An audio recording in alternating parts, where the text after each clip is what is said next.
Well, good morning. We're going to go ahead and get the day started. My name is Greg Mint, Executive Director of Northwest Environmental Business Council. And with all things technology, we have a little glitch and we went live before we knew it. But anyway, we're on time, which is a good thing. Welcome to the Idaho Brownfields Conference. We're really pleased to have this conference. And what started last year moved this year, and there were a whole variety of reasons, all of which were good, but the timing was right to do it this spring. So we're really pleased that it's happening now. So thank you for joining us today. And I know people are probably trickling in right now, getting familiar with the platform. And the platform is very easy to navigate. So if you haven't had a chance to look around at all, when you originally registered or this morning, it's super, super easy. It's really based off the Zoom meetings platform, if you will. I really want to thank all of the work and time that the presenters have put into making this what it is today.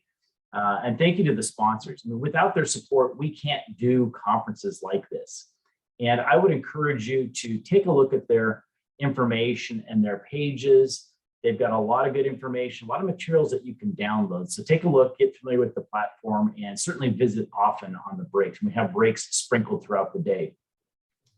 And also, I want to say thank you to Steve Gill. Special thanks to Steve Gill. Steve was really instrumental in helping make this event possible. So, Steve, I see your picture up there. So I really appreciate you being able, willing, and ready to make this event happen, and being a partner in this event, as well as your department as well. With that, we're going to jump right in, and we've got a really packed opening session with EPA, with CClear, with US EPA, and a lot of folks that are ready to talk and present.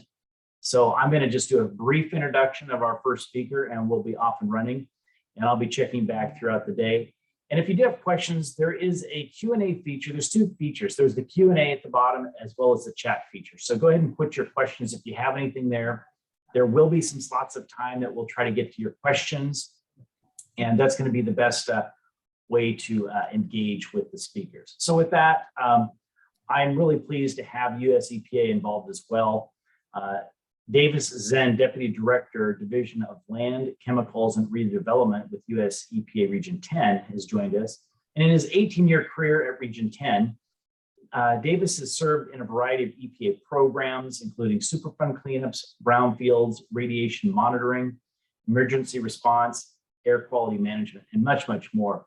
No question. So with that, Davis, I'm going to turn it over to you, and I'm looking forward to your presentation. Thanks for joining us today. Thank you, Greg. So I'm going to try to share this, and fingers crossed, this technology normally kind of presents itself a little bit difficult when you need it the most, right? So I'm looking at Steve here, if you can see. Oops. Yes. It's good. Okay, let me get to the first slide. Right there we go. Good morning, everyone, and thanks again, Greg, for inviting us. And as always, Northwest Environmental Business Council is always a great partner with EPA and with everybody else here in the Region 10 area to help out, and especially in Idaho. So it's actually a timely gathering for all of us today.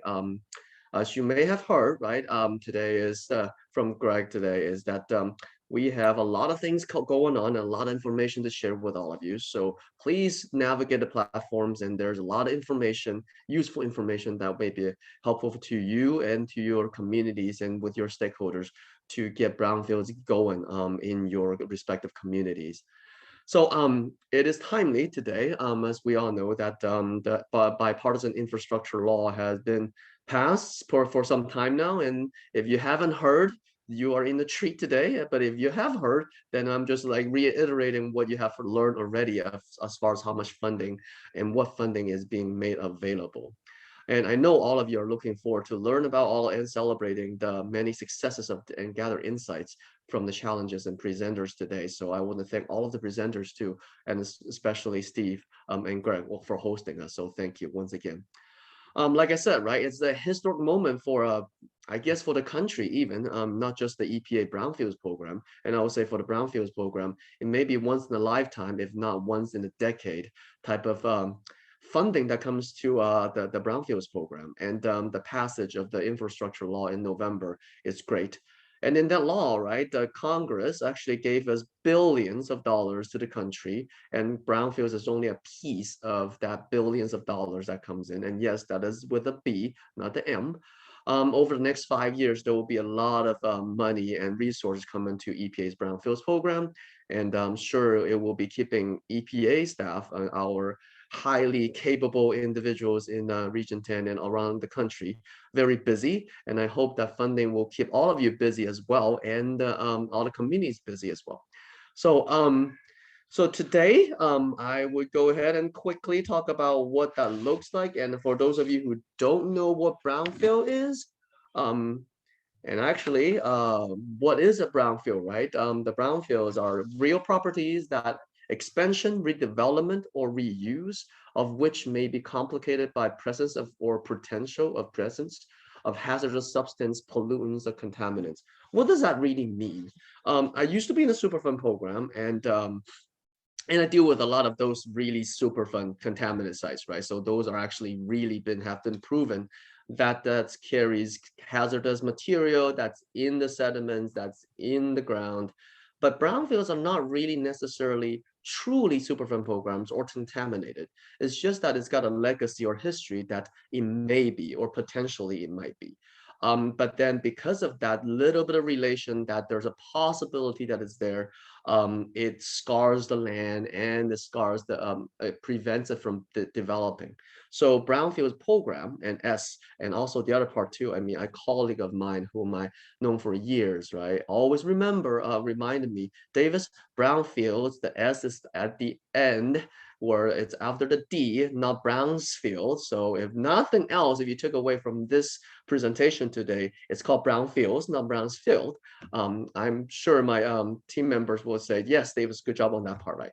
But going back to that, and brownfields are basically the ones that are limited because some of the potential or legacy history about the site that may prevent those fields from properties from further development, but not necessarily so. So what do we do as EPA and your communities and everybody here is that we try and provide resources that will help communities identify these properties, do assessment, look at the possibility of redeveloping it, and then have the resources partner with local communities, industry to redevelop these properties for better and greater use.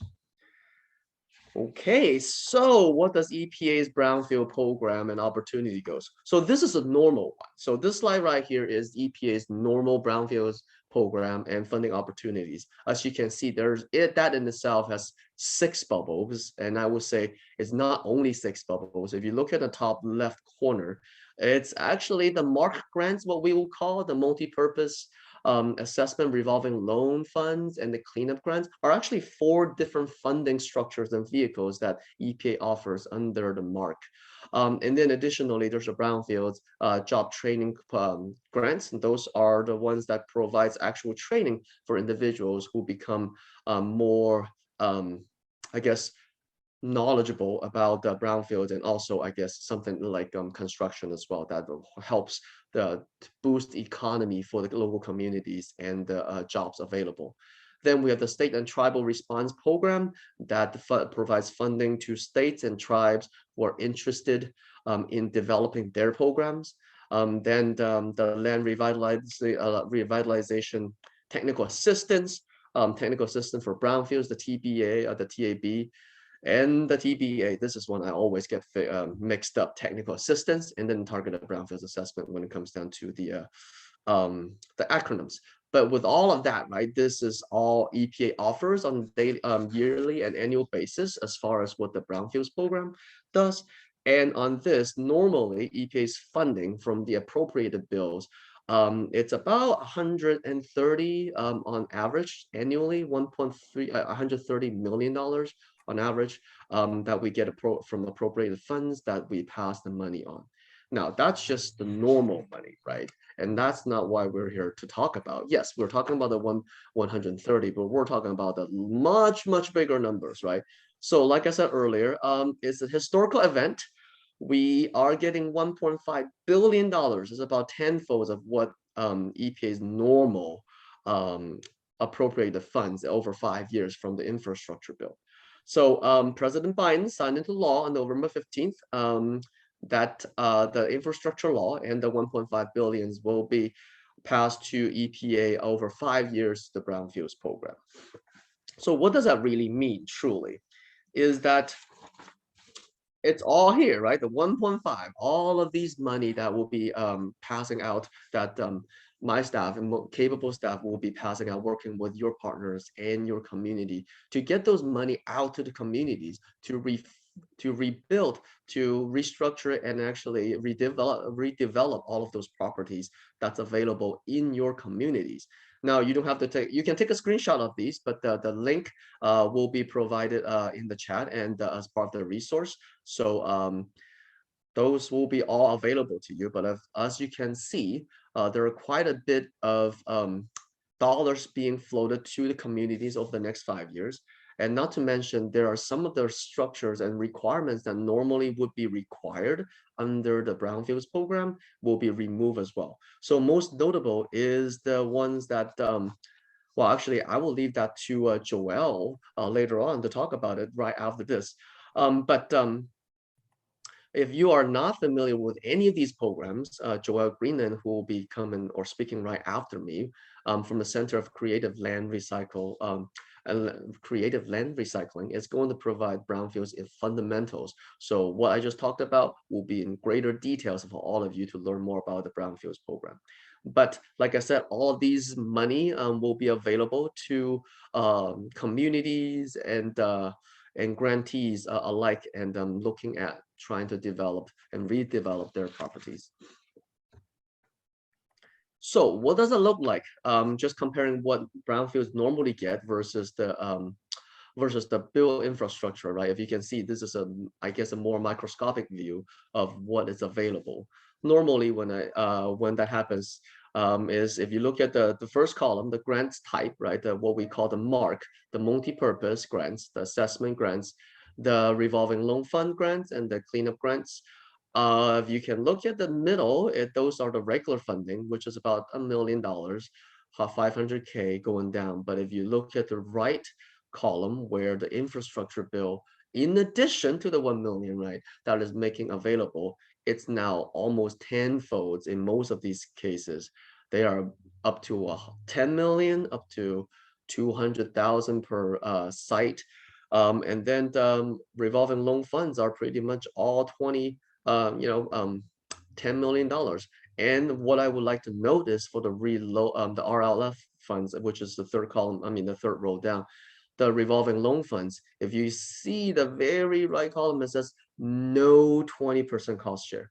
So that is a huge boost, right? Because normally under the RLF grants, there is a 20% cost share, but under infrastructure bill, that one's also removed. And additionally, also the cleanup grants, that has also been removed as well. So with that means more funding is being available, and we're making it easier for individual communities or anybody who are interested in getting more brownfields to get these funds and get the and rebuild the infrastructure. So there's a few upcoming brownfields considerations and announcements and such, right?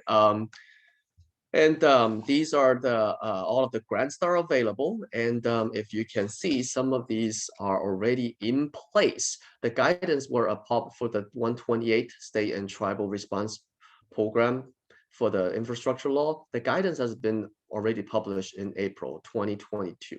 So last month, actually a couple of weeks ago. And what happens is then the announcement will happen sometime in the fall.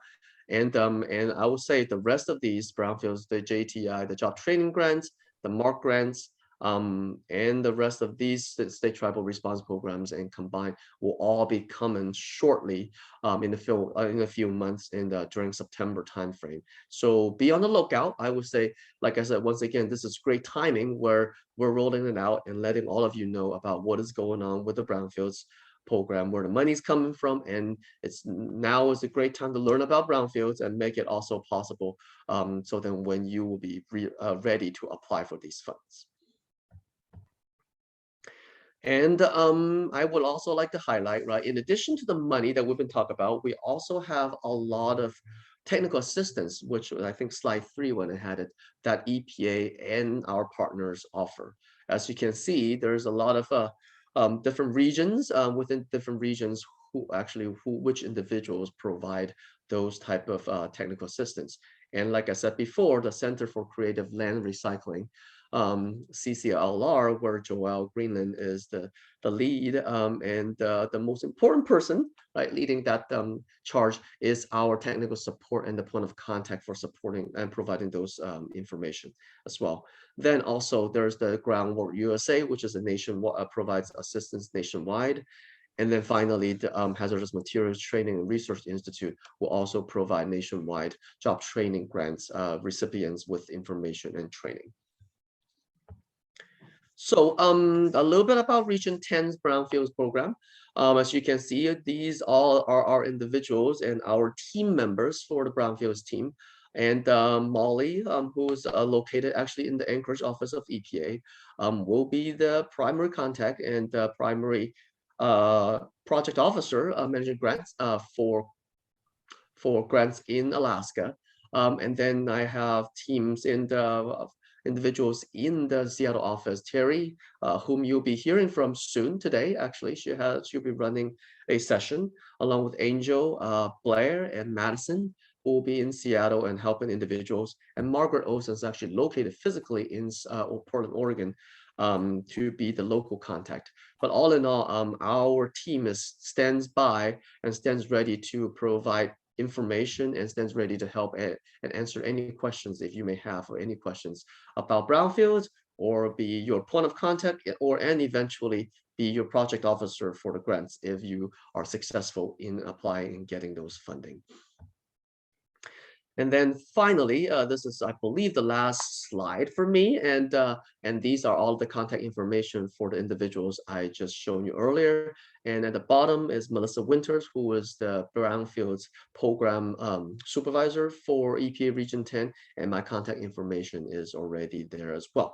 So without further ado, I would like to pass the baton to Joelle, and for her to talk more about Brownfields in general. Thank you, Joelle, and good morning. Good morning, Davis. Thank you so much for that wonderful introduction. Hi, everyone. And now I'm going to go do the same thing that Davis did with trying to hope that technology works here. And there you go.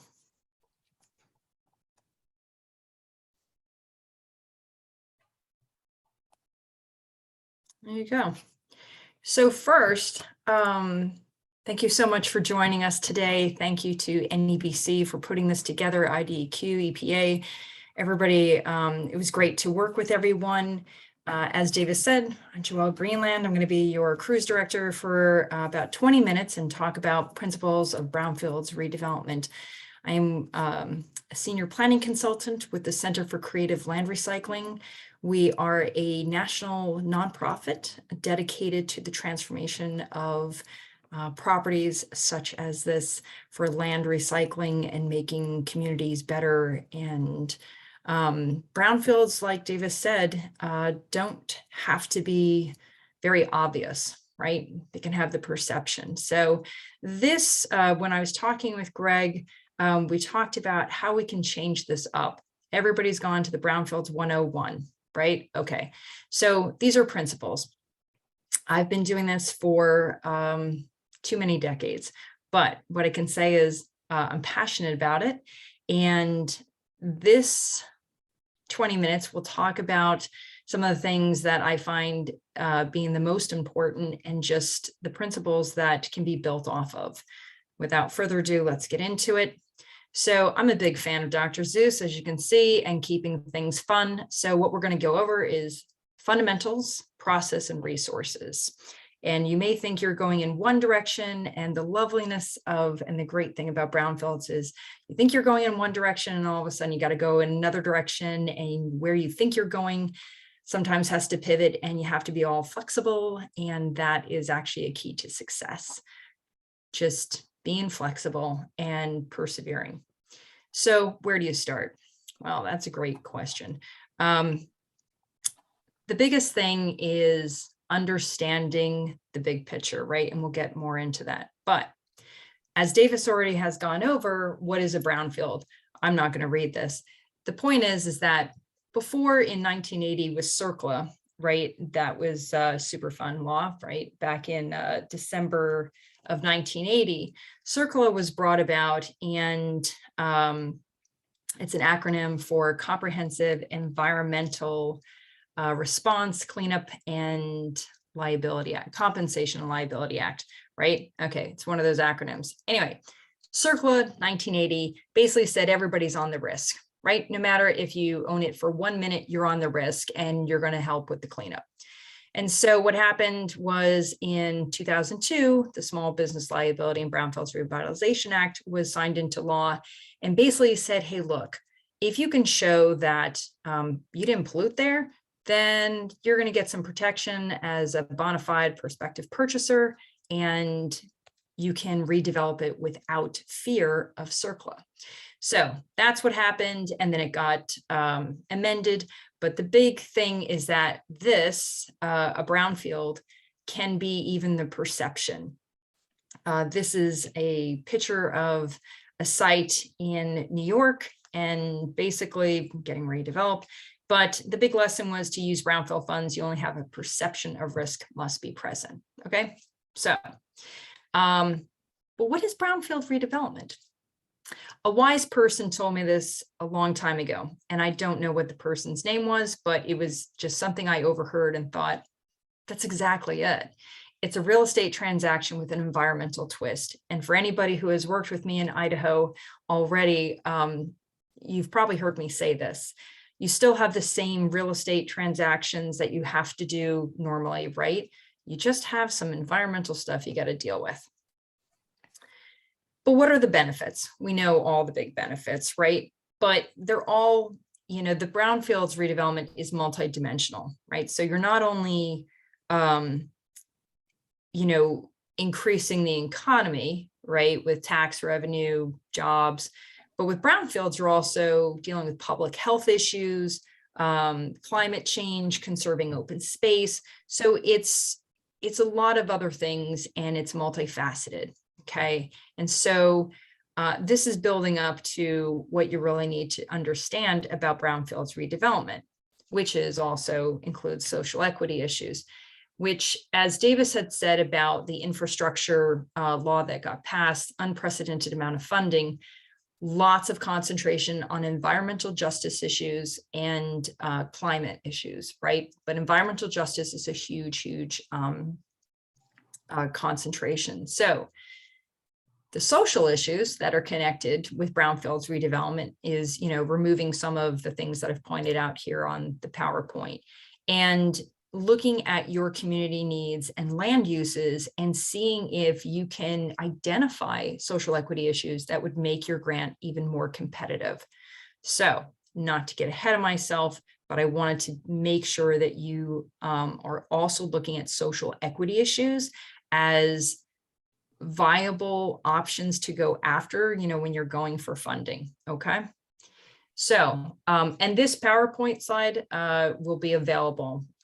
Greg has it. I'm sure it's going to be available, but it can be available for attendees. So you can stop doing your mad rush note taking, which is usually what I do. So, everybody knows the wonderful end uses all the way from open spaces, parks, housing, retail, commercial, mixed use.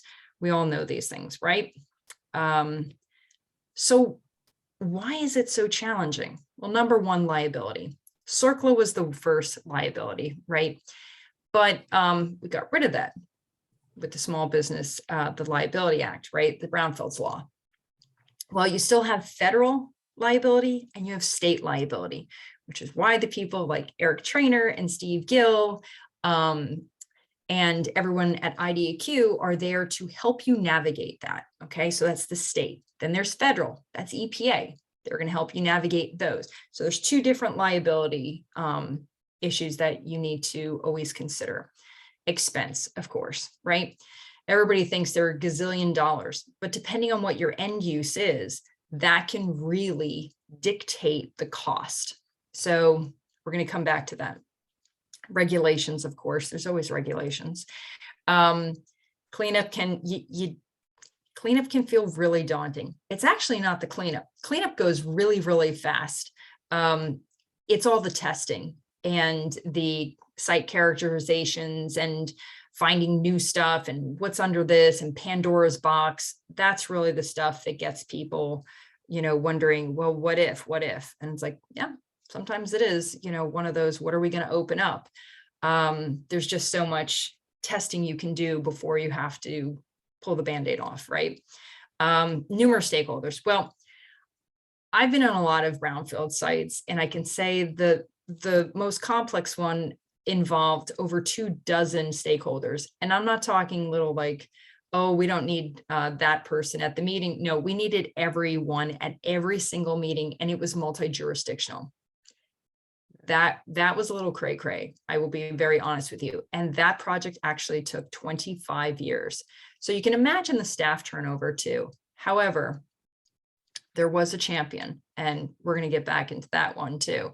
But it is one of the most successful projects in the country, and it's out in Denver, and it is extremely successful. And it used to be the most polluted zip code in the country. It is no longer, but the waste is still there. So that's for anybody interested in that site or learning more about it, you can always contact me. It's an incredible case study. So involving the community, this should actually be first. Yes, it's challenging, but without the community, you're going to be in hot water really fast if you're not transparent and direct with the community. And of course, attracting investment, right? And I can tell you for sure that just because you clean it up doesn't mean you're going to attract investment. So let's start from the beginning. What you should know before even getting involved. Okay, here's where my experience, I figured let's get it all out on the table. You need to know your clear path, and you need to know where you are, existing conditions, and where you want to go. So if someone says, oh, this site's perfect for housing, but you don't need that type of housing, then it's not really going to be meeting your community needs. Or if you say, oh, we really need a daycare center. Well, do you need a daycare center? Did you talk to the public? So really understanding what your community needs are, and that means getting out there, looking at other plans that you have, greenway plans, master plans, comprehensive plans, sub-area plans, neighboring adjacent property owners, adjacent communities, the cities that are right next to you, the towns, the villages, whoever those people are, you need to just look at the broad picture. Timing. I can't tell you how many people I have worked with who have gotten into hot water because they, even though this infrastructure funding is amazing, is unprecedented, you need to make informed decisions and not just rush into, oh, well, the first step is a grant. We're just going to go for a grant. EPA wants to make sure that you have capacity, that you have your team in place, that you know exactly where you're going. Sometimes you don't know everything, but you got to be pretty prepared for, this is the funding that we want, and this is what it's going to be used for. And we have these people that are on board with this, and this other plan, whether it's a SEDS or a comprehensive plan, supports what we're going to do. It dovetails, right? So you're kind of like stacking, and leveraging funds, right? So that makes a really competitive grant. So making sure that you understand the big picture, right? So here's some of the questions that I always ask, who's involved? How are you all communicating, right? That project that I was telling you about in Denver, we had a very, very fine-tuned way of communicating. And, this was before COVID. So obviously, we could meet in person, but we were actually traveling around to various places so that, everybody had equal distances to get to each other. And then your resources, whether those are people or whether they're monetary, right? Just identify them and start, kind of putting them on a whiteboard and just teasing things out. Okay. This is the trajectory of a brownfields redevelopment. It's a very nice, clean chart, right? You got your investment, your timeline. Yes, this is how it should all be going. Your reuse planning, which I think is one of the most important steps, the environmental evaluation, and going through all these steps, right? Demolition, if that's, there. And you can see your trajectory going up and going finally to vertical development, right? So this is what, it looks really nice, right? Okay, that's the truth. That is the truth. I've never had a straight trajectory. It's just one of those, what's going to come out of the jack in the box kind of thing. Sometimes they are straightforward. They're few and far between. It's usually the removal of an underground storage tank. That's usually straight, or pH soils or something very easy. Most of the time, though, this is your trajectory, and it's a wacky, crazy ride, but I can assure you in the end, it is the best feeling when you cross that finish line and you see what you've done. And then it wears off and you go, let's do another one. All that pain goes away, if you will. So the redevelopment process at a glance, right? So for all of you who have just gotten a grant and you're about to embark on, site identification or brownfields inventory, really, really concentrate on your planning, right? These are the various steps. You identify, you get access. Without access, you can't really do anything on a property, right? If you don't own the property, you can't access it. And especially with cleanup grants, right? You have to own the property. Assessment, you have to have an access. So there's been plenty of times where I've done assessment work on properties that the owner has provided access agreements, right? That allows us to go on. Environmental remediation, like I said, once you get all the assessment work done and you have that plan and you know what you're going to do, the cleanup happens really, really fast. That's why cleanup grants really need to be in those four corners. We're going to do this, this, this, and it should be fairly straightforward, a cleanup grant. Site preparation, redevelopment, right? Site preparation is all about horizontal infrastructure, right? Your sewer, water, electrical, broadband, that's the site preparation stuff. And redevelopment. So honestly, the redevelopment step, you should pretty much know that step in the very beginning, okay? Which is the most important step. Okay, so you got to identify your team first and foremost, right? Who's the champion? I can't stress this enough. You need to identify someone who's going to carry the torch, who is going to keep the needle moving. If you don't have that, it's basically one of those, I've got things to do. No, I've got things to do. We're all busy. You've got to have one person who basically says, nope, I got this. And it's not going to be my number, 100% all the time job, but I'm not going to let it fall off of everyone's radar. So you have to have a champion.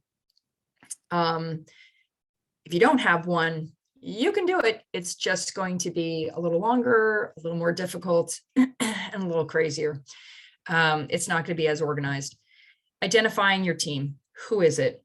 It would be great if they were cross sectors, right? So transportation, housing, we'll get into the stakeholders, and that's really make sure you're crossing different sectors, right? So that you get a well-rounded team that understands how you don't want unintended consequences, right? So who's your regional team? Who's your state team? Make sure that your local legislators, right? Your state legislators know what you're doing, right? There's earmarking now. Earmarking is really big. And it hasn't been around for a while, but now it is.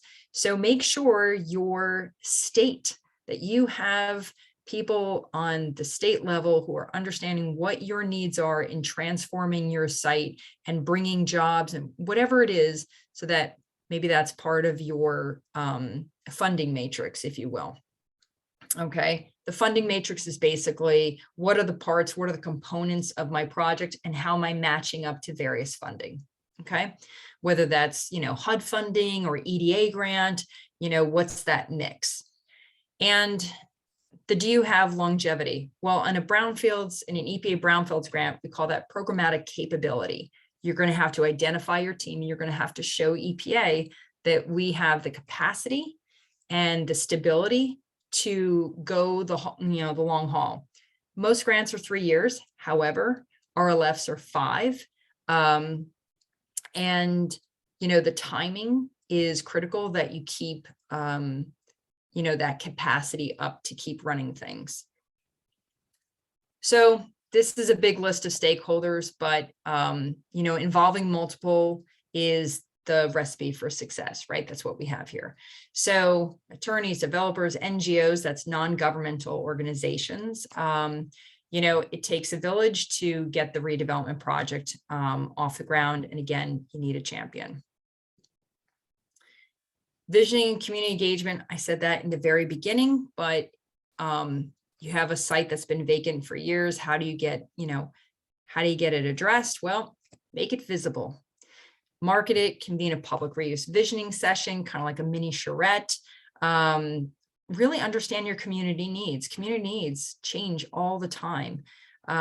So make sure you're up to date in what the community really wants and needs, and you will gain more support from the public that will push your project along. If you don't have that, it's going to drag. And you certainly don't want to get hey, we object to this, and all of a sudden, your project stalls. So I've already talked about engaging local and regional state leaders. We will be talking later on about the Ponderay, Idaho case study. Eric Brubaker and Cascadia and my colleague Claire Weston from CClear will be talking about that more. We did a vision to action there to build consensus. Anyway, it was a great event. This is the overall redevelopment planning process. Plan, address the environmental risks, redevelop. Nice and clean. We all know it's not nice and clean, but this is the various steps underneath each one of these headings that will basically, is part of the planning process. All right. Now, just because you do the assessment work, that doesn't necessarily mean cleanup is necessary, right? That's why it says cleanup if necessary. Sometimes you get lucky. Sometimes you do assessment and nothing's there, and everybody thought there was something there. Equitable redevelopment plan. So put your hand over the word equitable. Everybody knows about a redevelopment plan. Now let's talk about, and let's get this conversation going about an equitable redevelopment plan. Okay. I talked about equity before. It is going to be here, and it's going to be here to stay, right? What are the issues for an equitable redevelopment plan? I've listed out some here. EPA has just, they put out this wonderful equitable development in action back in October of 2021. This is the link. Take a look. It's a great resource. I'm sure if you have this, how do I attract a developer? You probably got one of the steps in the very beginning, or you skipped one, because in the very beginning, you probably should have been talking to a developer or getting that bigger picture. But if that didn't happen and you're trying to attract one, here are some ideas, okay? And these are some of the property profile sheets that CClear has done for some communities, and they have attracted developers and have sold. Your website, fast track permitting is one of my favorite things to do. Developers love predictability. They do not like things that are a surprise. So they have hurdle rates. They want to get in, they want to get out. They want to know exactly what they're getting into and the timeline. So the more that you make it predictable, the more that they will engage in your community instead of somebody else's. Okay. finding funding. I think this is cute, but anyway. So these are all the various funding, tax incremental financing, public-private partnership, or as we know, P3, tax credits. This is all, in Idaho. What are these? What are the opportunities? Other considerations, local funds, incentive tools, right? Developers, investors, all these things going into various things, funding, and as well as EPA Brownfields grants. Okay. So you need sources and needs, and they vary at different stages, right? So that's why it's good to start with that pre-planning and understanding what are the components that need to be broken down into those layers and matching them to various funding streams so that you understand the timing. Okay. So timing is critical, and just match that critical timing. Finding friends. Well, the Idaho Brownfields Peer Group meets the third Thursday, 10 to 11 a.m. Mountain Time. So this is a group that I have enjoyed immensely. We are on our third meeting. Actually, this Thursday will be the third meeting. And this group is great. And we are Brownfield practitioners. They can be now, the past, or in the future, or just want to learn, or just want to have Brownfield buddies, if you ask me. Desire to work more effectively, cross-pollinating ideas, sharing, and where there's questions, the group really leads the conversation, and we just see clear, facilitates, and gets the resources to them and talks about all things Brownfields. So if you're interested, we'd love to have you participate. You don't have to do anything except show up. So reach out to me or anyone at C-Clear, and we can get you connected. That's who's participating. And we just had 2 more people, 2 more entities come aboard. So Davis has already talked about this, but there are, yeah. Well, that's great. Real quick, I think there was a time zone note in that slide. Yeah. Somebody was asking that question. Was that what time zone? Was it Pacific? Yeah, it's Mountain Time. Oh, sorry. Yeah, sorry. Yeah, that's PDT. Sorry, good question. It is Mountain Standard Time. Well, actually, wait a minute. No, it is Pacific Standard Time, because Idaho, yeah. So we're in Mountain Time right now, but we are in Pacific Standard Time. You're absolutely correct. So thank you so much for the person who said that. It is Pacific Standard Time. Okay. Technical assistance to Brownfields. There are 10 regions. Davis has already gone over this, but these are all the services that each of the providers do. C-Clear does, all of Idaho. And I want to say that Terry Griffith is the contact for EPA in Idaho. She's awesome. And so is everybody else. Terry and I work very closely. So these are all the services. They're all free. EPA is an awesome collaborator. So we do webinars and workshops. This is just Center for Creative Land Recycling, and this is the stuff we do. And more information, how we can help you, one-on-one technical assistance. Again, I've enjoyed working with everyone in Idaho, and for anybody who needs assistance, please reach out to me. I am the lead for Region 10, but I have amazing colleagues, and we're all here to help you be successful with your projects. And this is our information. And of course, if I think, Greg, you're going to be disseminating this PowerPoint out to everybody. So with further ado, I'm going to pass it off to IDEQ, Eric Trainer, or Steve Gill.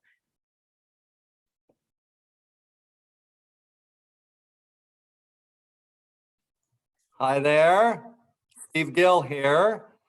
I'm going to go ahead and share my screen now and start.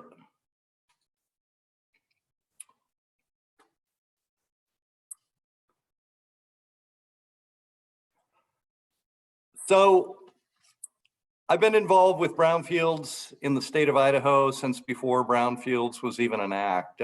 Going back to the late 1990s, EPA started to do some pilot programs under the Clinton administration, and one of them was a UST, Fields, and one of the cities was Smelterville, Idaho. So I was involved many, many years ago, helping with the outreach. At that time, I worked for an environmental consulting firm, and we were working in the Silver Valley. So this is sort of a history of brownfields in Idaho for those of you who haven't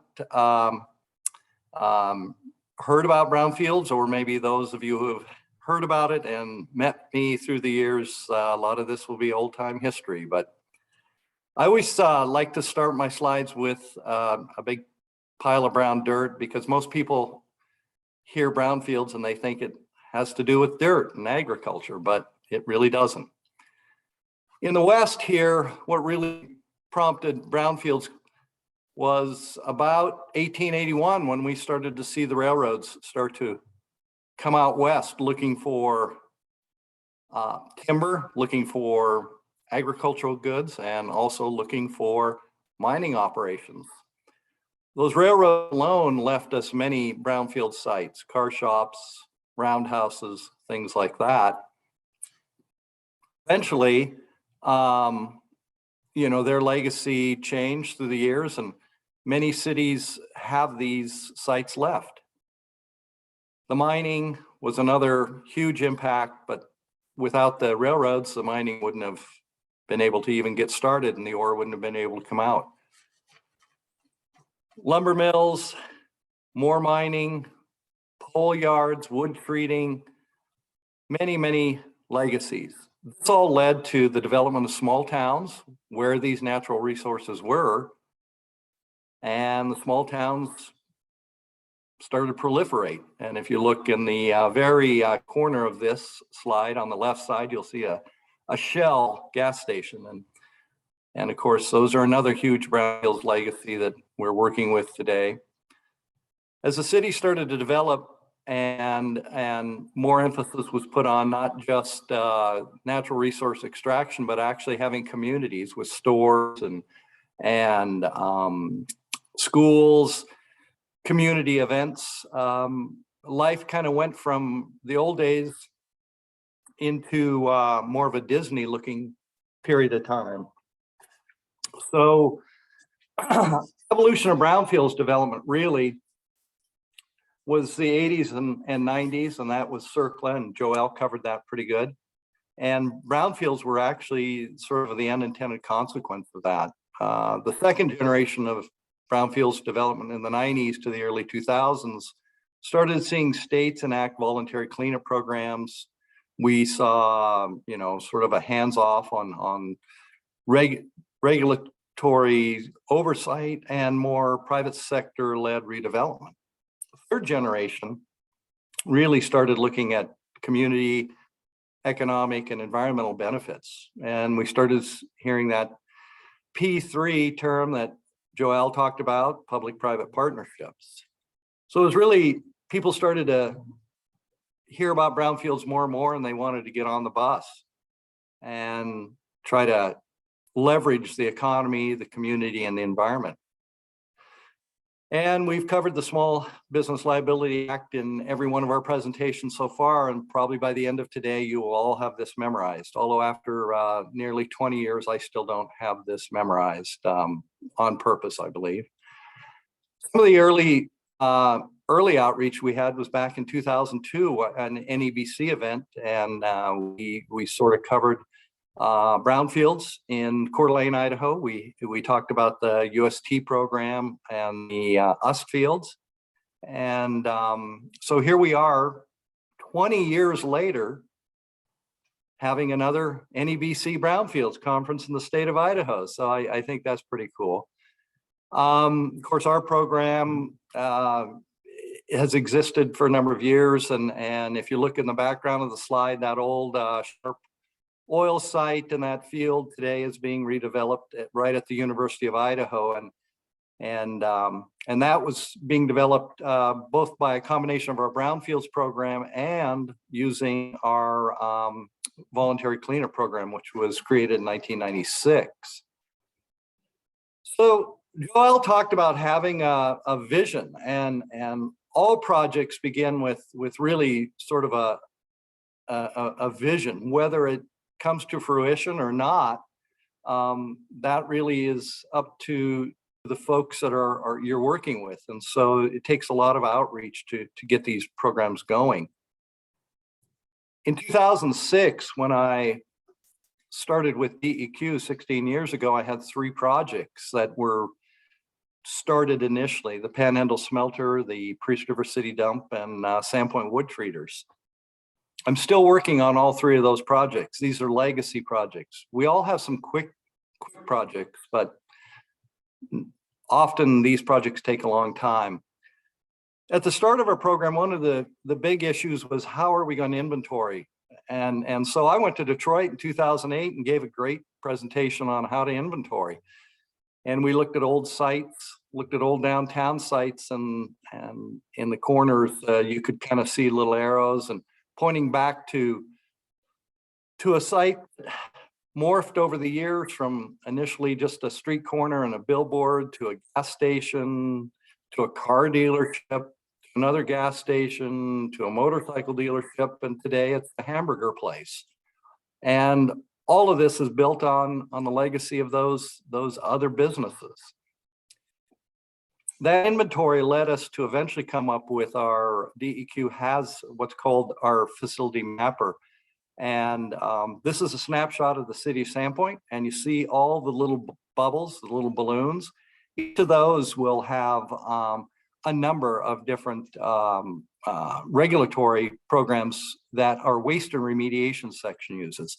This mapping system doesn't go into drinking water or surface water or any of that. This is all just for waste remediation, but it's a great tool for folks looking to try to determine, are there brownfield sites in my community? Are there brownfield sites in the state of Idaho? And this will give you a good idea. We don't have a lot of sites that are just pure brownfields. Most of them come under the black box that says multi, because they usually have another program involved. Facility Mapper is a great resource, and you can go right to our website and click right on it. You enter here and there you go. One of the great things about Facility Mapper is you can look at an old post office site like this and find out that it's actually sitting on an old gas station. Or you can look at an old restaurant in a downtown and you end up with, oh, it was another gas station. Or you can look at a large field sitting in the city of Lewiston, Idaho, and you go, oh, look at this great redevelopment opportunity. I wonder what's there. Oh, look at this. It's a pea processing plant. And overall, you look at a pea processing plant and you go, well, there can't be really too many issues, but there was infrastructure to build that plant and to get it up. And it was huge, big operation. And at one time it had about a 2 to 4 acre freezer that operated at about 20 below zero for nearly 60 years. Left a lot of permafrost in the ground, which isn't really an environmental hazard, but still took a long time for that to melt and become a redevelopment issue. So through the years, we've had some great success, and I've been in many areas giving some great presentations on different sites. And one of the things we've had is community cleanup in Priest River, Idaho. And it was an old city dump going way back to about 1910. And mainly the neat thing about this old dump was it really didn't have much from a hazardous waste standpoint, but a lot of metal. Not a lot of plastics back in the old days, but it's set on a great setting right in the middle of the wilderness, sort of on the edge of town, and a great river. So protection of the water quality, protection of the environment was a key point. We worked with EPA. We rolled it into our Brownfields program, and as usual, we do a little bit of work out in the field. And being northern Idaho, we work in the field even in the snow, but we came up with ideas. And one of the things we brought in were partners, and some of the partners included the University of Idaho and their landscape architect group. And here they are at City Hall back in 2009. And we took this group of students and they came up with some great plans for what could be used throughout this community. And these plans today are still being used, even though they're approaching 12 years old. And eventually we were able to get cleanup funds through the Recovery Act in 2009. And we went ahead and removed all those old cars and recycled everything, which was really great. We recycled about 245,000 pounds of metal, and we re-sloped it, planted it, and today it's a pretty neat little community.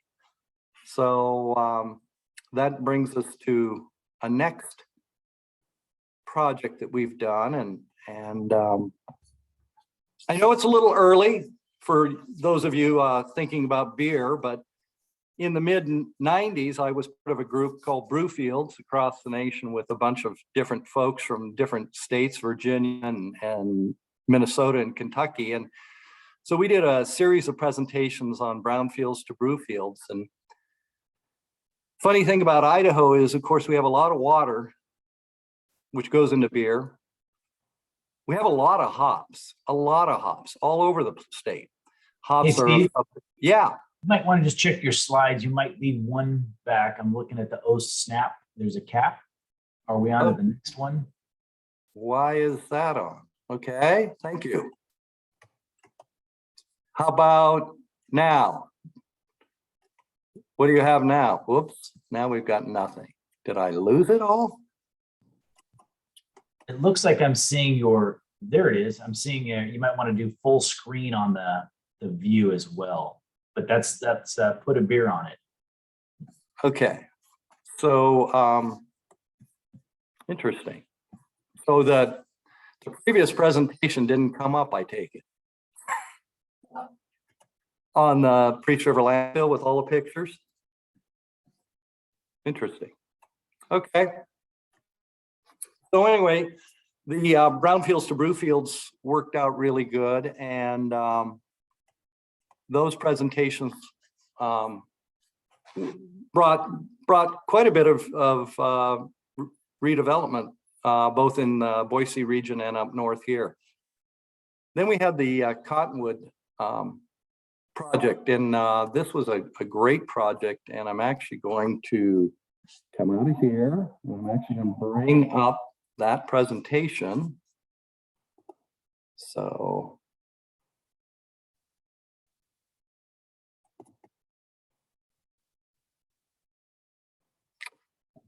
and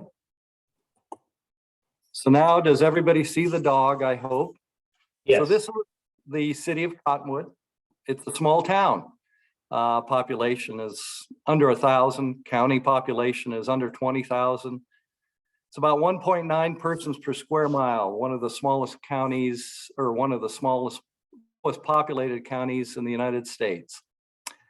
And this is their famous Beagle that sits along Highway 95, and it's a bed and breakfast if you ever want to stay in it.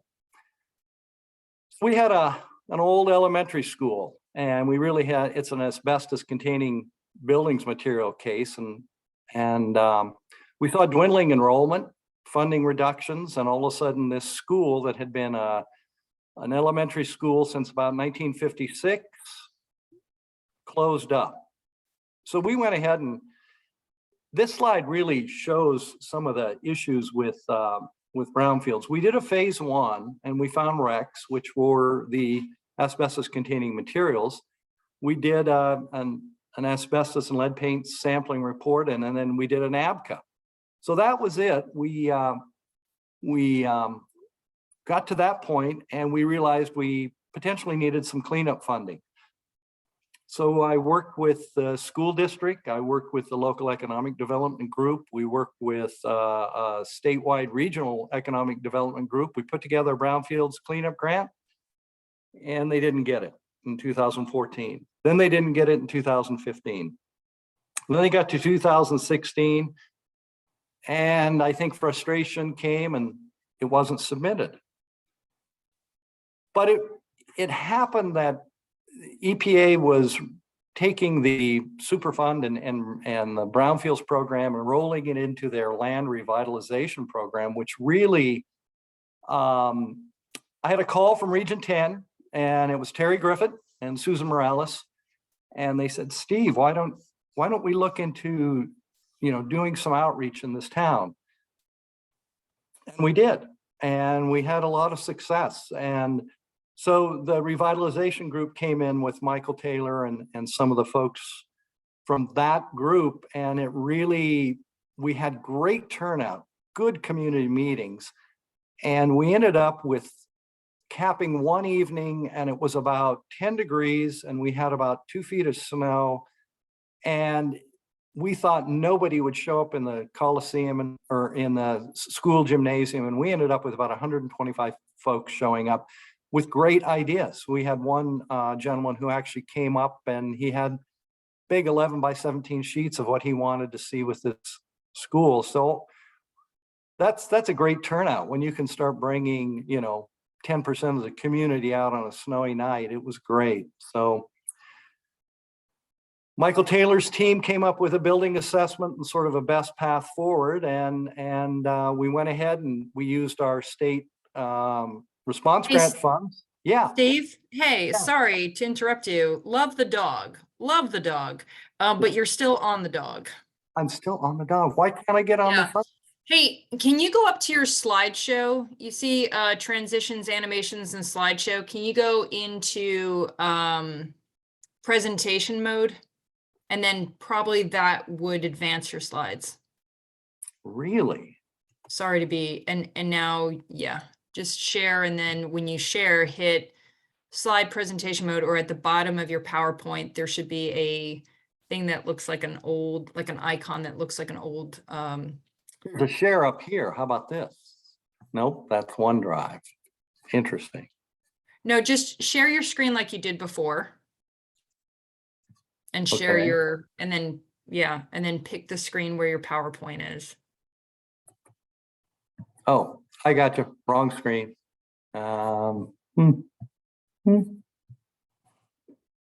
Share screen. Gotcha. I'm seeing it. Okay. There. How about that? Okay. Now you're in this mode. Go down there and hit that. Yes. Hit full screen. Yep. Hit that. There you go. Okay. There we Okay. go. So the elementary school. You're good. Eventually was purchased. Okay, so we took the old elementary school. There we are. And the Prairie Elementary School, it went up for sale. School district sold it. A local developer in Cottonwood teamed with a developer out of Boise. And they picked this up for about $210,000. Now, we had put in from a Brownfields program about $140,000. So that's not real good return on investment, but they took the old Covenant building, which was the more contaminated of the two buildings, took more work, and actually had a lot of heavy lifting to actually redevelop it. And one of the plans was to actually tear down this and to go ahead and restore the one-story schoolhouse. But instead, these developers, they were tenacious, and they thought, no, we're going to attack the worst building first. And they attacked it, and they turned it into Brickview Apartments, which is a senior housing, much needed senior housing apartments there in Cottonwood. So it was a real success. So now I'm going to escape here. Go back to here. And I have one more presentation. I'll get there. Okay. I need to new share. Okay. No.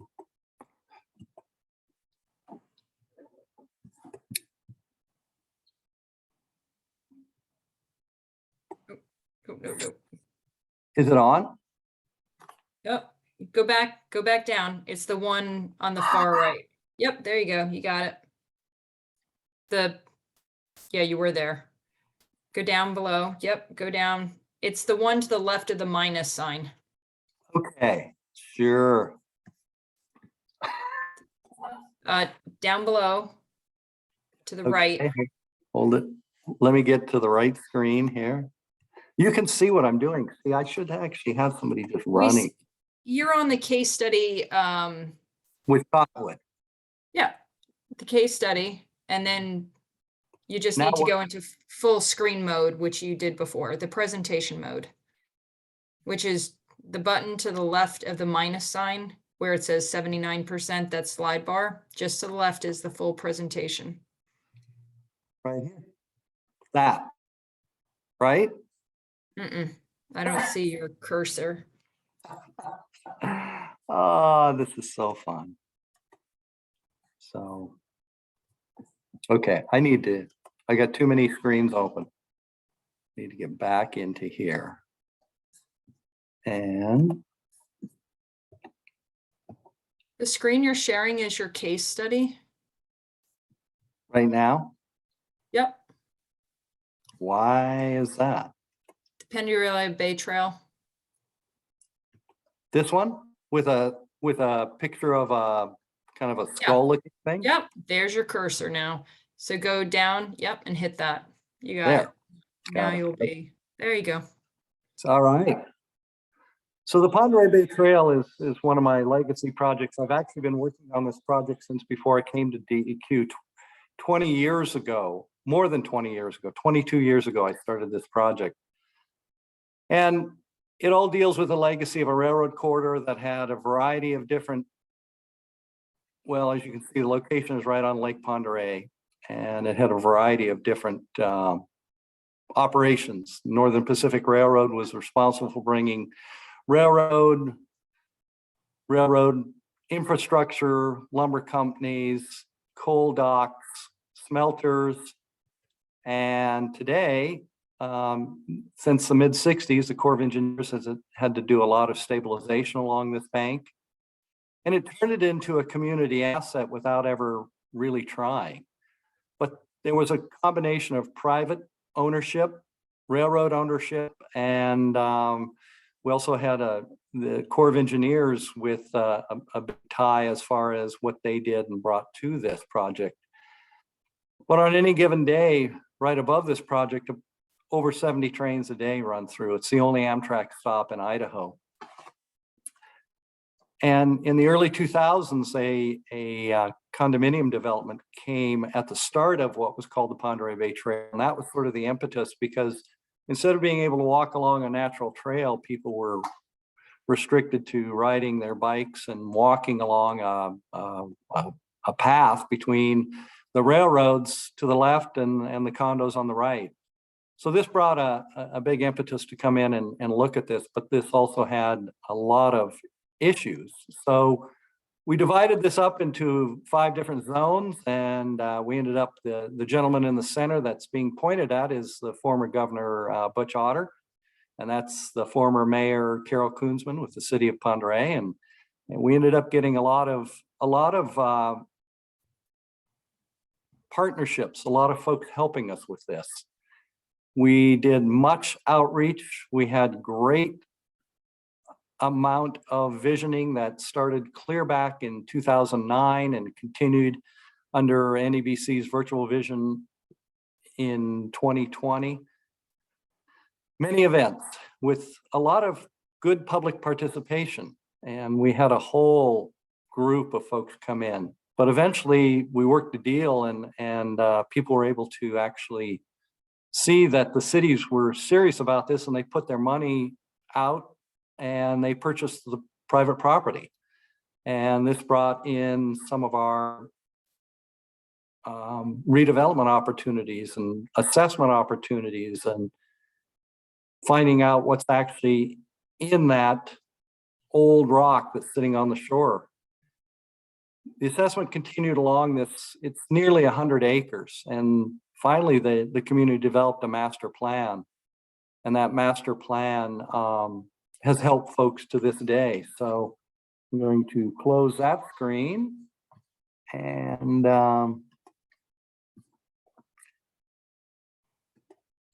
going to bring up another share screen in my presentation.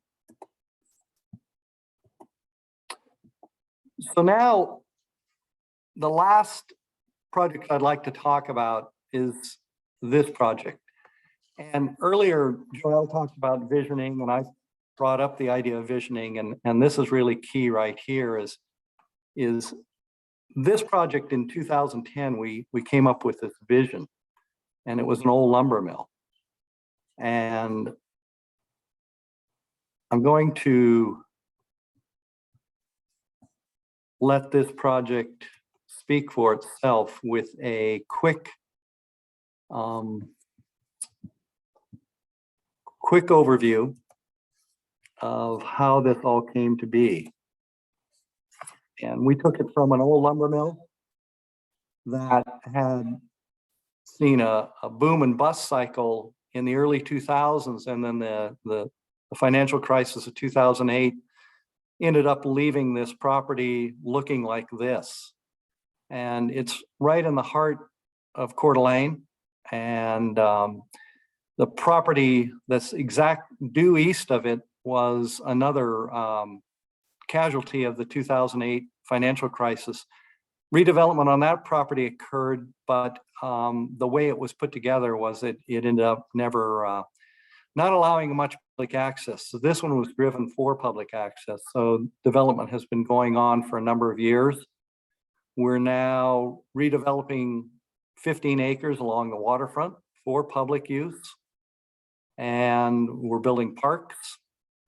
We're redoing the banks, and we're starting to see complete development of this site. So I started this talking about 3 sites, and I'm still working on those same 3 sites. Thank you very much. We're going to turn this over to Beth now. So,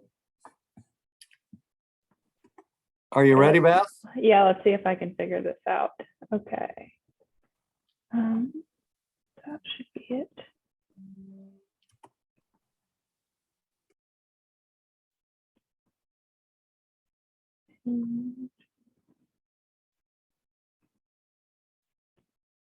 Okay, can we see it? Looks good. Okay, perfect. Okay, and like Steve said, my name is Beth Bahem, and I am with Idaho Department of Environmental Quality. I'm here at the Boise Regional Office, and I work as a Brownfields Analyst. I have only been here for about 6 months, and so I'm going to be covering a project that was a little bit before my time. It was completed in 2015, so I will be presenting on the Barber Wastewater Lagoons. This site is located in southeast Boise, which is historically known as the town of Barber. The town of Barber began around 1904, and the lagoon property potentially contaminated the Barber Mill, Log Pond, railroad spur, and related railroad structures. The Barber Dam was constructed in approximately 1904 to create a log holding pond and power generating facility for the Barber Mill. And according to aerial photos, it appears that the lagoons were created around 1963. Adjacent development began in the 70s, and the lagoons first served as the primary sewage disposal for the Golden Dawn Estate subdivision. Then later, the Idaho Shakespeare Festival, and towards the end of the lagoon's engineered capacity, the Riverstone International School was also connected. The lagoons served their purpose for decades before the residents connected to the Boise Municipal Sewer Service. Once the facilities were connected to the city sewer, the wastewater lagoons were no longer needed. So we can see pictures of the lagoons in this first slide. The Idaho Foundation for Parks and Lands purchased a 12-acre property in March 2014 and wished to convert it to an open space or park for the public's use. Multiple site investigations have been conducted on the property. Back in October 2007, a Phase 1 environmental site assessment was completed for Trout Unlimited, and that found multiple recognized environmental contaminant conditions associated with sewage effluent and potential related residues from pharmaceuticals and personal care products. The Phase 1 environmental site assessment recommended groundwater well installation, groundwater monitoring, and sampling of the wastewater lagoon sludge and wastewater, which was all completed back in 2007. The goal for the Phase 2 assessment in 2014 was to obtain information about the environmental condition of the groundwater underlying the property and the sludge and underlying sediment remaining in the former on-site primary and secondary lagoons. The information that was used by DEQ in the foundation, this information was used by DEQ in the foundation to appropriately plan for the closure and potential redevelopment of the property.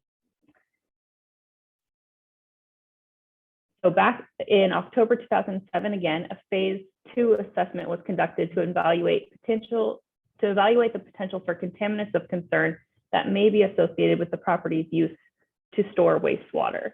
Contaminants of concern looked for as part of the investigation included endocrine disrupting compounds, organic and inorganic parameters. The lagoons were no longer in use in late July 2014. Another Phase 2 environmental site assessment was conducted, installing new groundwater monitoring wells. And then we looked at a suite of parameters, including bacteria, chemical, and nutrients. The old wells and new wells were sampled, and in general, detected contaminants of concern concentrations have remained stable or even decreased since the before 2007 monitoring event. And then in this slide, we can see a map of the wastewater lagoons. The lagoon on the top is the former primary pond. The one below is the former secondary pond.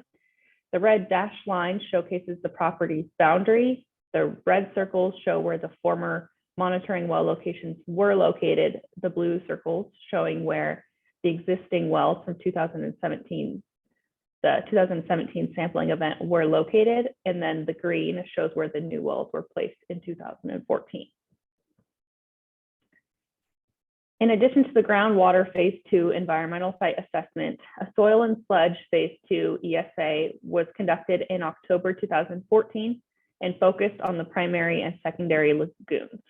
The same suite of parameters were looked at for the sludge and sediment assessment as the groundwater, those being bacteria, chemical, and nutrients.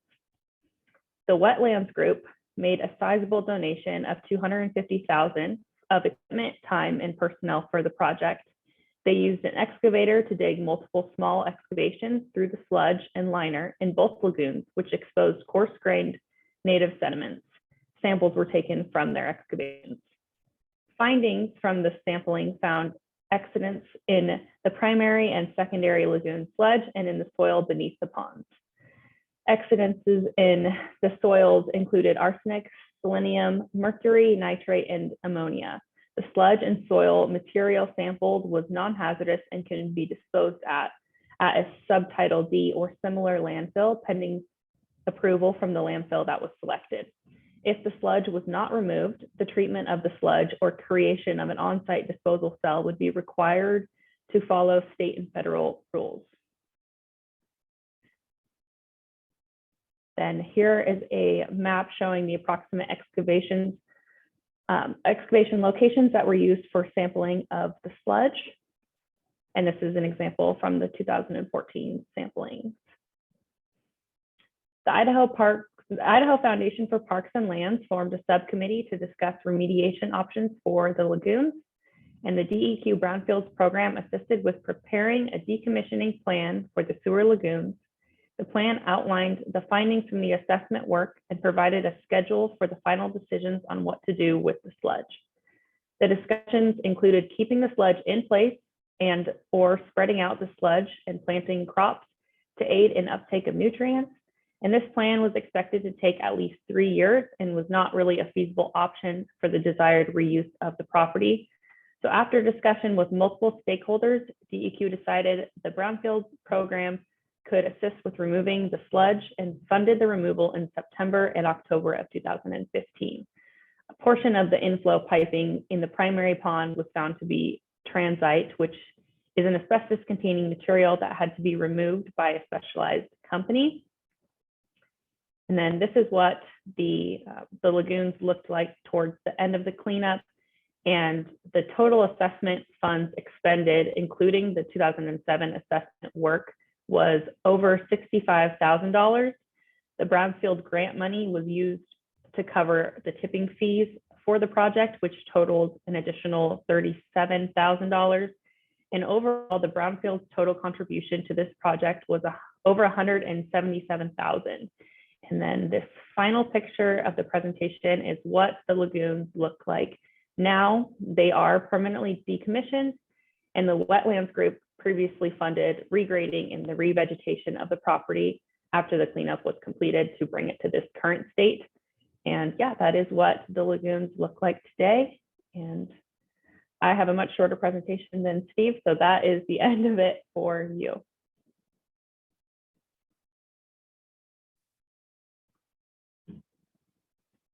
Hey, Beth, Yes, can I just jump in here? yes. Just to make a conversation for everybody.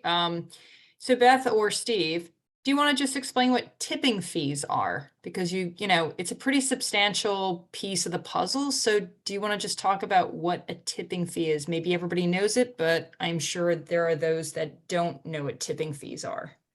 Yes, so basically just the cost to dispose of the waste at the landfill. And I'm not exactly sure how many trucks it took to get rid of everything in that project, but I would assume it would be quite a decent amount, and that would probably be something that Steve would know. On this project, I'm not certain how many trucks, but tipping fees are becoming more and more of an issue right now. I don't know why. We've always had tipping fees, but lately we're having some issues up north here.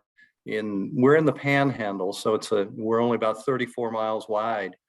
But getting rid of even investigative derived waste out of groundwater monitoring wells that has some dioxins that are below EPA regional screening levels, and trying to find a disposal area has become problematic. And so we have done cleanups under the voluntary cleanup program in the during COVID, during 2020, we did a large cleanup of a former Jocelyn pole treating facility in the city of Priest River, Idaho.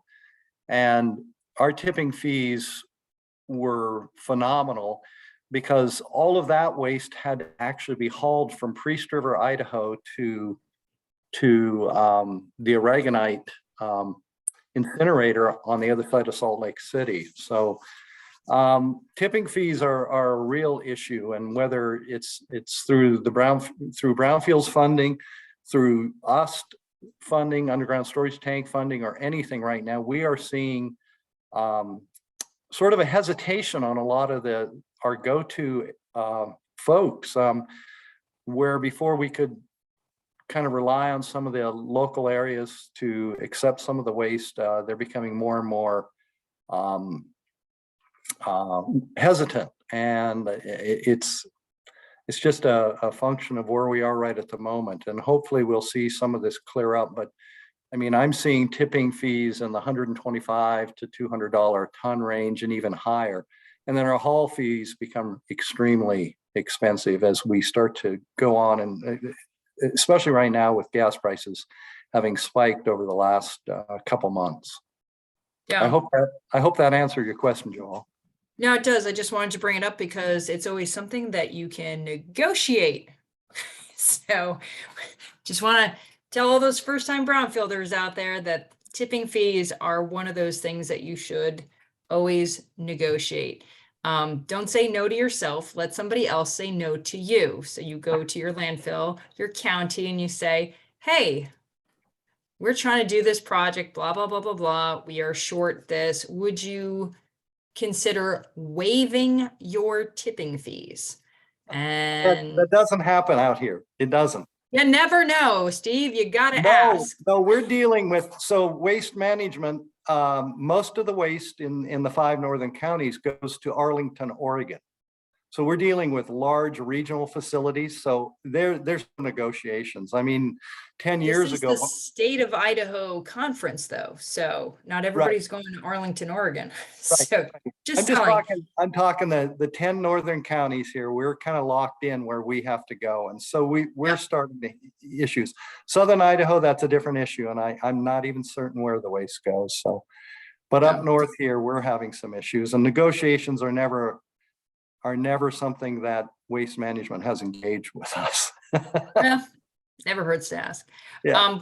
I think we have 5 minutes. Greg? Yes, we've got a few minutes, so questions are welcome. Joelle, you'll field those questions. Is that Sure. good? Sure. Sure. I think what we've all learned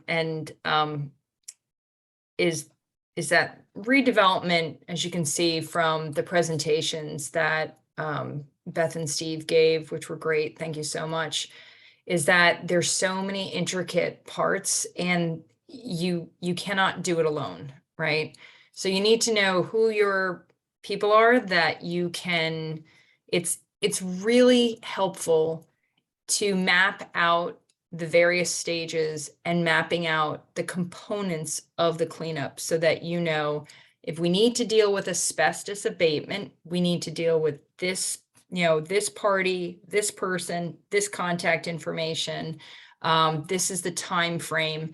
So what I do is I sometimes work with people and I do a matrix of just, time frame, rough first quarter, second quarter, this year, next year, various timing as far as, are you too late to apply for 128A or, EPA grants? Well, then what can you do in the interim then to get you prepared for the next funding round? Or are you, are you eligible for maybe somebody has some program income, or maybe it's a revolving loan fund. Maybe Steve doesn't have it, but maybe he knows somebody, and I'm sure he does, that can help you, with another part of all these little layers add up to success, which is where you're trying to get to. It's just keeping that needle, that needle moving forward. And stagnation is the death of a brownfields redevelopment project. If nobody does anything, it's kind of like when you go for a grant, people are like, well, what happened? What'd you do for the past 2 years? It looks like you just kind of dropped off. COVID will only work for so much, right? You can't just say, oh, COVID hit, so we just kind of ignored things. Well, other communities didn't. So you're going to, every point counts with an EPA Brownfields grant. Every single point you need to go after. We do a lot of webinars on the infrastructure law. I've understood that you don't say bipartisan infrastructure law anymore. It's now just infrastructure law. But that every point counts with the Brownfields grant, right, Steve? Like you cannot afford. I've reviewed enough of these grants that data. So a plug for anybody who's interested in a Brownfield grant, take advantage of all the webinars that are coming out now and start planning now for your grants. Reach out to EPA, reach out to CClear. We will, reach out to ID. We will, as far as an EPA grant, reach out to us and we will tell you what the steps are. And if you get your draft done soon, we'll review your draft grant. Okay. We will tell you we'll get EPA involved. If the notice of funding goes out, EPA cannot talk to you anymore. Okay. Right, Davis? You guys can't talk to each other. Like it's out, right? Exactly. Once the RFA and RFPs go out, we can't talk to you individually. Now, once in a while, we do have webinars that are open to everybody. And yes, those times are really limited, and there will be a lot of people and organizations wanting to get those questions answered. So normally, that's not the best time to get your questions answered. I would say always get yourself ready and talk to us now before that comes out. Talk to Joelle, talk to Steve, talk to Beth. Get your ducks in order. And I also agree. that every single fraction of a point is really important, because all of these applications are great applications and they're highly competitive. So any preparation you could do before that application will be helpful to you and also move the project forward. Absolutely. With that, I think we just hit the exactly 11:30. If that ain't timing for you, Greg, 9:30, I don't know. Yeah. Hey, it's 8:30 where I'm sitting. I don't know what time it is. Sorry, East Coast, sorry. The East Coast, Mountain, Pacific, it's all good. Hey, I just want to thank all of you for jumping in and having a really robust conversation about brownfields. This really sets the stage to continue the discussion. We continue to dive deeper with tribal programs, with municipal, and then we have some great case studies to wrap up the day. So I really want to thank everybody. And before we go to the break, I just want to remind everybody that we will be recording all these sessions, so they will be available in the coming days. We'll let you know how to access those recordings if you miss something. And I'll also make sure I get the presentations from everyone that you can actually click on and have a PDF of their PowerPoints. Sometimes that's something that people like to have as resource material. But speaking of resource material, visit the sponsors. So there are two ways to connect. I'm going to kind of go over briefly the two ways to connect with sponsors. When you're in the lobby, look to the left side of your screen, you'll see the Expo tab and the Sponsor tab.